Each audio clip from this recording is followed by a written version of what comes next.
galera, beleza? Aqui quem tá falando sou eu. Falei! Bom, galera, como vocês viram aí no título, eu tô botando um mod muito legal.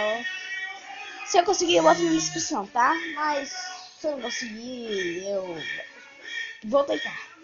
Bom, galera, pra quem não sabe, eu vou mostrar aqui como é que instala. Monange mod escrito importar local história download, aí vai estar lá, aí você aperta, beleza. Aqui ó, aí vai estar aqui, aí você volta, aperta aí, enable, obrigado baixando o modo, jogar, vou criar aqui o menu, já vamos entrar. Olha eu aí galera.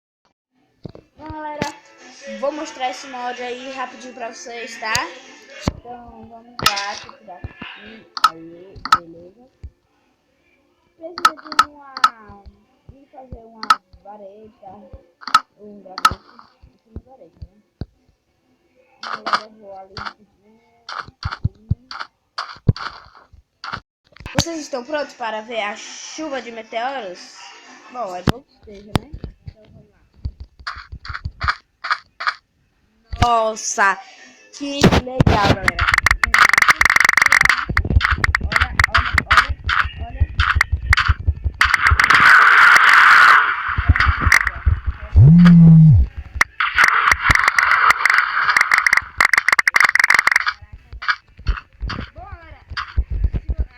Vocês, assim, se eu preciso pegar diamante e tal, quero ser forte.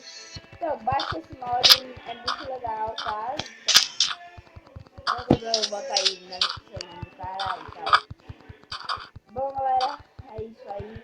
E se você gostou do vídeo, curte, dá um gostei aí, galera. E vou tentar botar na descrição, tá? Não se preocupem. Mas é isso, galera. Você não é inscrito? Se inscreva. Falou, galera.